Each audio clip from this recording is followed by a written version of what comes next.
You are likely the smartest person in your social circle. You understand complex systems, you can analyze market trends, and you probably have a professional degree that proves your intellectual capacity. And yet, if you look at your balance sheet, it doesn't reflect the speed of your mind. In fact, there is a high probability that the guy you went to high school with, the one who barely passed algebra and spent his time working in his father's garage, is currently building a net worth that dwarfs yours. This isn't a fluke. It isn't bad luck.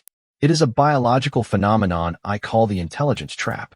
Your brain has become so efficient at simulating every possible failure that it has effectively paralyzed your ability to execute. You have built a sophisticated psychological fortress where thinking about wealth has become a comfortable substitute for actually creating it. For the last decade, I've been performing economic autopsies on high performers who hit a ceiling they can't explain.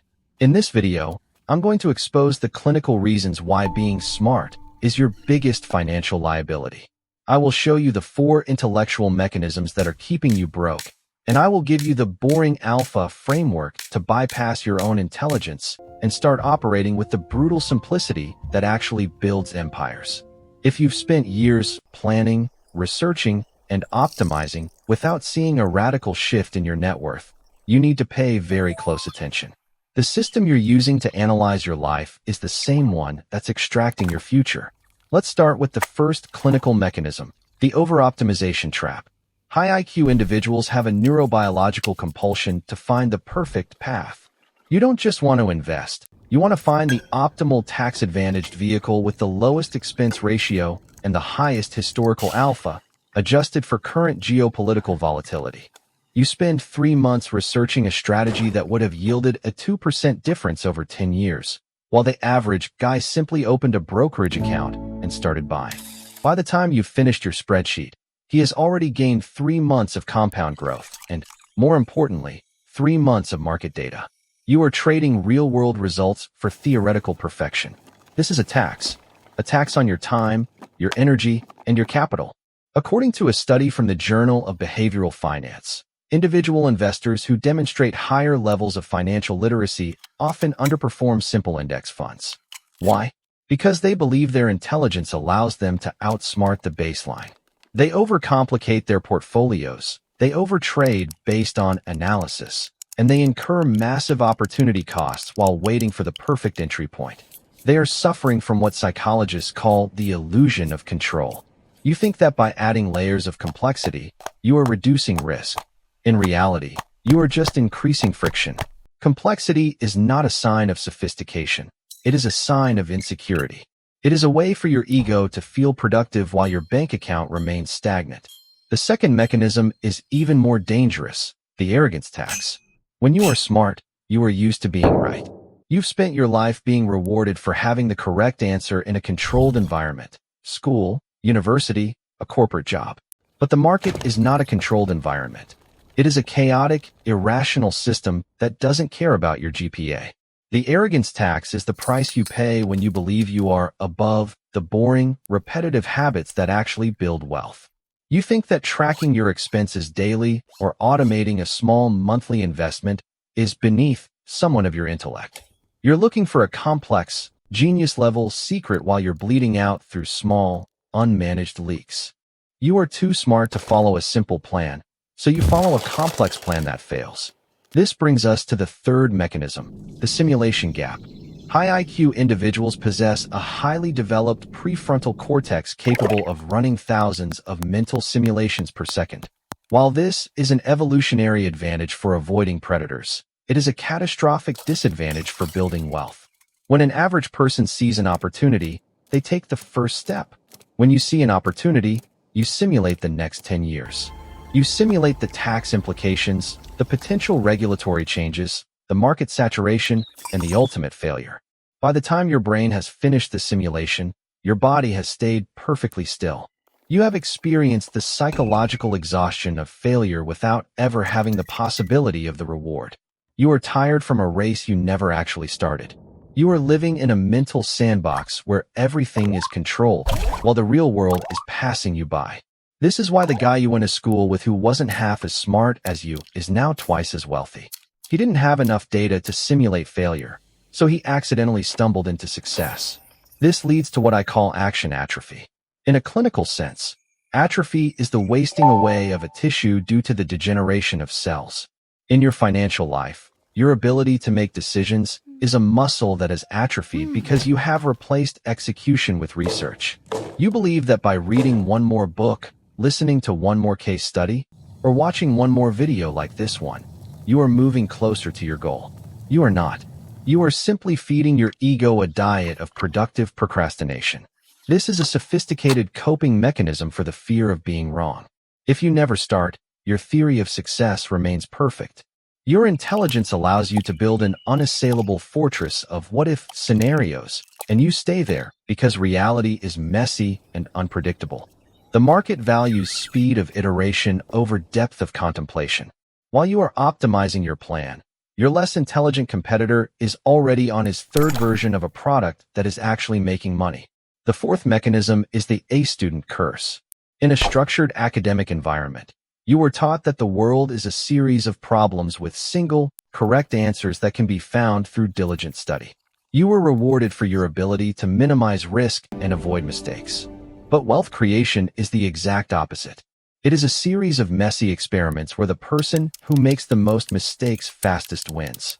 Smart men are psychologically allergic to making mistakes because their identity is tied to being correct. When a smart person makes a mistake, it's not just a financial loss, it's an ego crisis.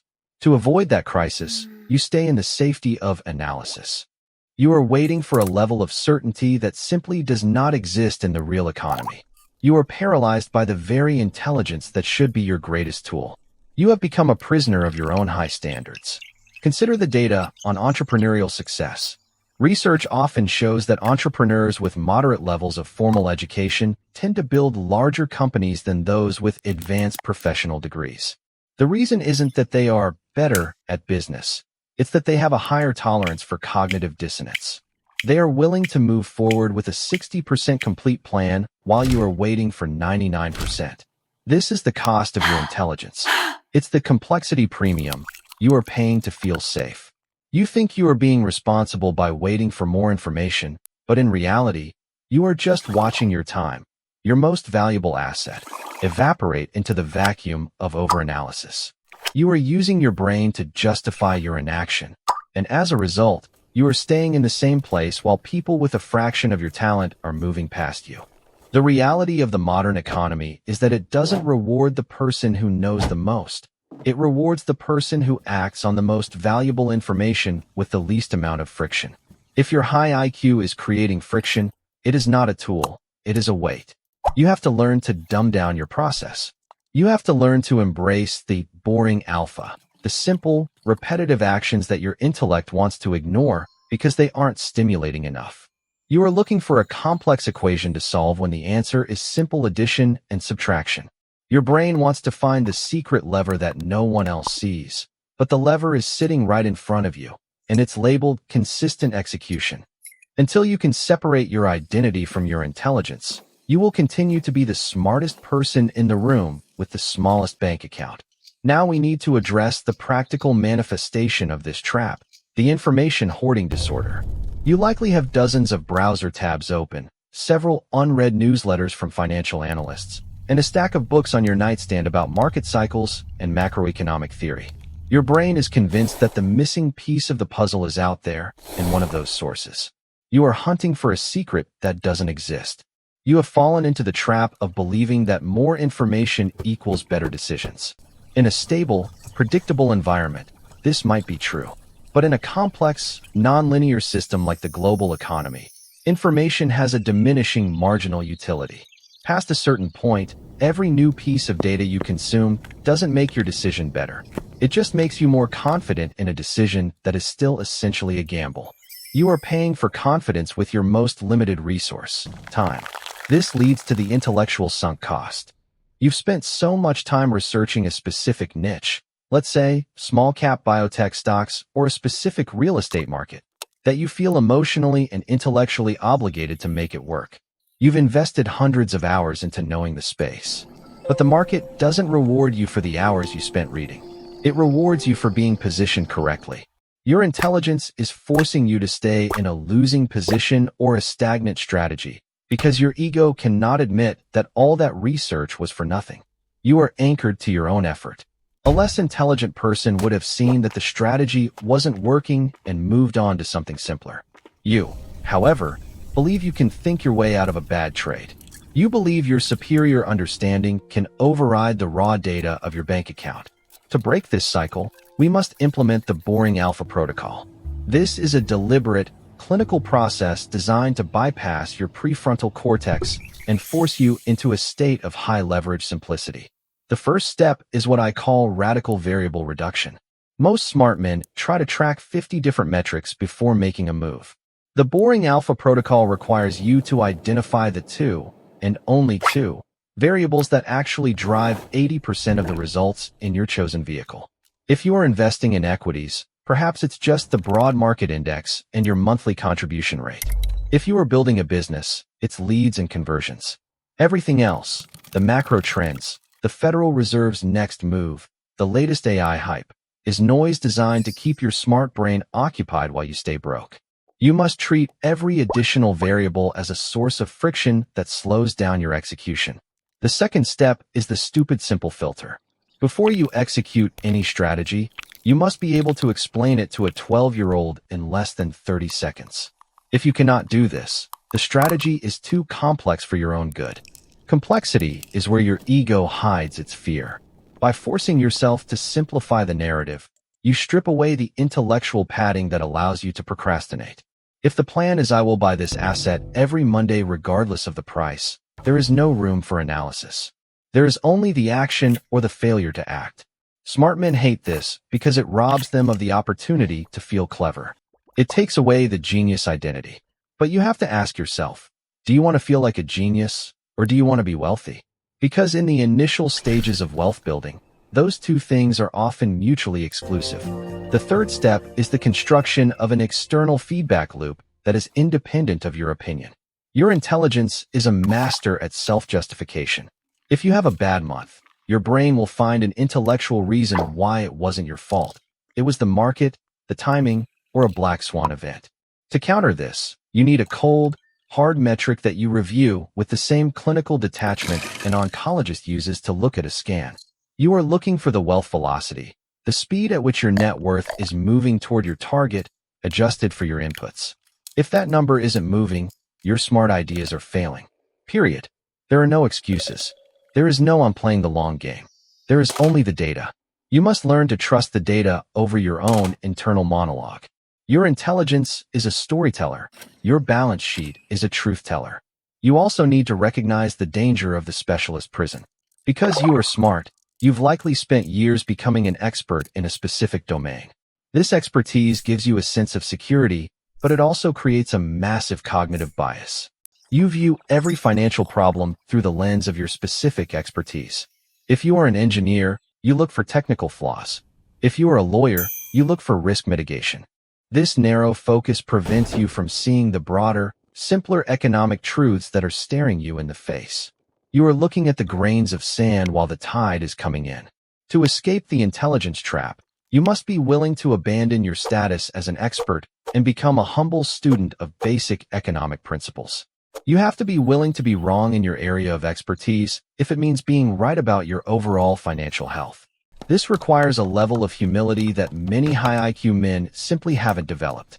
They would rather be a respected expert in a failing system than a lucky amateur in a winning one.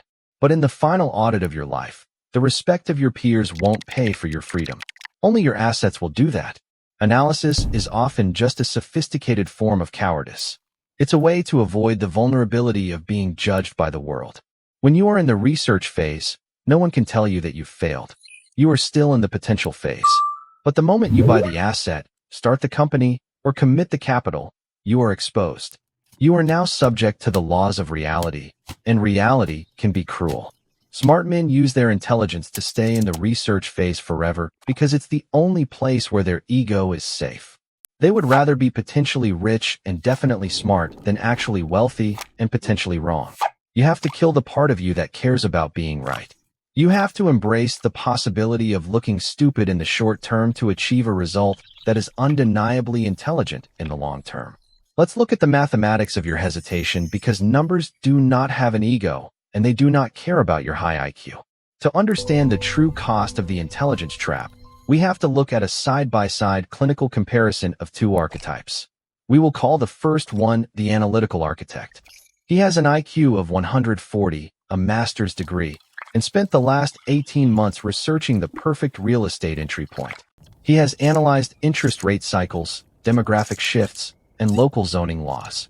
He is waiting for the perfect 5% correction because his models tell him that is the optimal time to deploy his $50,000. The second archetype is the simple executor. He has an average IQ, works a trade, and doesn't know what a Fibonacci retracement is. 18 months ago, he saw a decent property in a growing area and bought it. He didn't optimize. He didn't wait for the perfect cycle. He just acted. In those 18 months, the analytical architect has earned exactly $0 on his capital, minus the inflation that has eroded its purchasing power. He has, however, spent roughly 200 hours in deep research. If we value his time at a conservative $50 an hour, he has already lost $10,000 in opportunity cost just to satisfy his intellectual curiosity. Meanwhile, the simple executor has collected 18 months of rent, gained 18 months of equity paydown, and seen the property appreciate by 4%. But the most important difference isn't the money. It's the data. The simple executor now knows how to manage a tenant, how to handle a leaky roof, and how to negotiate with a contractor. He has real-world calluses. The analytical architect still only has theories. He is 18 months older, but 0% more capable. This is the intelligence discount. You are literally paying a premium to stay in the world of ideas while the world of assets moves away from you. This leads us to the diversification fallacy. Because you are smart, you can see the merit in 10 different opportunities. You see the potential in crypto, the stability in gold, the growth in tech stocks, and the cash flow in small businesses. Your intelligence makes you want to hedge every bet because you are smart enough to see how each one could fail. So you spread your capital so thin across so many different hedges that you effectively cancel out your own growth. You are so busy avoiding a loss in any single area that you ensure a mediocre result across all areas. You have built a portfolio that looks like a PhD thesis, complex, balanced, and perfectly stagnant. Real wealth is built through concentration and managed risk, not through the intellectual safety of over-diversification. You are using diversification as a psychological security blanket to avoid the discomfort of being wrong about one big thing. You must also recognize the cost of the sophistication fee. Smart men are drawn to complex financial products because they feel that simple products are for the masses. You want the private equity fund with the complex waterfall structure, the exotic option strategy, or the high-fee hedge fund that promises market-neutral returns. You believe that because you understand the complexity, you are entitled to a better result. In reality, complexity in the financial world is usually just a way to hide fees. You are paying a smart man tax to institutions that are much smarter than you because they realized a long time ago that they can sell ego validation disguised as a financial product. They know that if they make the prospectus complicated enough, you won't want to admit you don't fully understand it. So you'll sign it just to prove you're part of the intellectual elite. You are trading your net worth for the feeling of being sophisticated. The final element of the intelligence trap in this phase is the status through knowledge delusion. In academic and professional circles, status is earned by knowing things. The more obscure the fact, the more complex the theory, the higher your status. You have carried this behavior into the financial world. You would rather be the guy who can explain the nuances of the inverted yield curve at a dinner party than the guy who quietly owns 3 boring car washes and makes $400,000 a year. You are optimizing for social validation among your intellectual peers rather than for financial sovereignty. You are a hostage to your own reputation. You are afraid that if you adopt a simple, dumb strategy, people will think you've lost your edge. But the market doesn't pay for your edge, it pays for your assets. You have to decide if you want the respect of people who are also stuck in the trap, or the freedom of people who stopped caring what the smartest person in the room thinks. This is where you must perform a radical identity shift. You have to stop identifying as a thinker and start identifying as an owner. A thinker is someone who processes information. An owner is someone who controls assets. The world is full of brilliant thinkers who are one paycheck away from disaster. The world is also full of mediocre owners who are financially invincible. Your intelligence is a high-performance engine, but you've been running it in neutral for years, revving the engine and admiring the sound while the car stays in the driveway. The boring alpha protocol is about putting that car in gear. It's about taking that massive processing power and focusing it on the one or two simple levers that actually move the needle while ignoring the thousands of distractions that your brain wants to analyze. If you cannot master your own intelligence, it will continue to be the very thing that extracts your potential and leaves you with nothing but a collection of well-reasoned excuses. The resolution of the intelligence trap requires a fundamental restructuring of your cognitive hierarchy. You must learn to treat your intelligence as a high-performance tool that you only deploy during specific, scheduled windows of analysis, rather than as a background process that runs 24 hours a day. To do this, you need to implement the 90-day execution quarantine. For the next 90 days, you are prohibited from starting new research, buying new books, or analyzing new markets. Your sole intellectual task is to take the simplest financial strategy you currently understand and execute it with machine-like consistency. If that means setting up a recurring transfer to a low-cost index fund, you do it tomorrow. If that means making 5 sales calls every morning for your business, you do it before you check the news. You are deliberately starving your brain of the complexity dopamine it craves. You are forcing yourself to endure the boredom of the baseline. This is where the real wealth is built, in the quiet, unstimulating repetition of proven actions. During this quarantine, you will experience a high degree of psychological discomfort. Your brain will scream at you that you are missing out on a massive opportunity in some obscure corner of the market. It will tell you that you are becoming average. It will try to convince you that you are losing your edge. This discomfort is the feeling of your ego dying, and it is the most productive feeling you can have. It means you are finally moving from the world of simulation to the world of results. You have to understand that the people who are currently where you want to be are not necessarily smarter than you. In many cases, they are significantly less intelligent, but they possess a trait that your high IQ has been suppressing: the ability to tolerate being boring for as long as it takes to win. They aren't looking for the genius move. They are looking for the move that works. They have traded the status of being a thinker for the sovereignty of being a builder. This is the final audit. Your intelligence is either a bridge to your future or a wall in front of it. If you continue to use your mind to justify your inaction, you are not a high performer. You are a highly educated spectator of your own life. You are watching the game from the luxury box, analyzing the plays with perfect clarity, while the players on the field, messy, imperfect, and occasionally stupid, are the ones actually moving the ball. The luxury box feels safe, but it's also where the extraction happens. The system loves smart men who overanalyze because they are predictable and they never leave the sidelines. They pay their taxes, they manage their cubicles, and they die with a head full of brilliant ideas and a bank account full of regret. Do not be that man. Do not let your intelligence be the reason you failed to build a life. If this video felt like a personal attack on your identity, good. It was meant to be. That discomfort is the indicator that your internal system has recognized its own flaws. You have the data, you have the clinical breakdown of the mechanisms, and you have the protocol to fix it. The only thing left is to decide if your ego is worth more than your freedom.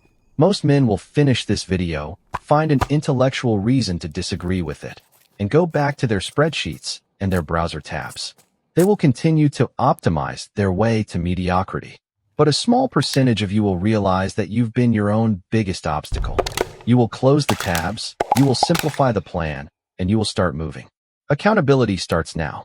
In the comments, I want you to name the one stupid, simple financial action you have been overcomplicating for months, and tell me exactly when you are going to execute it.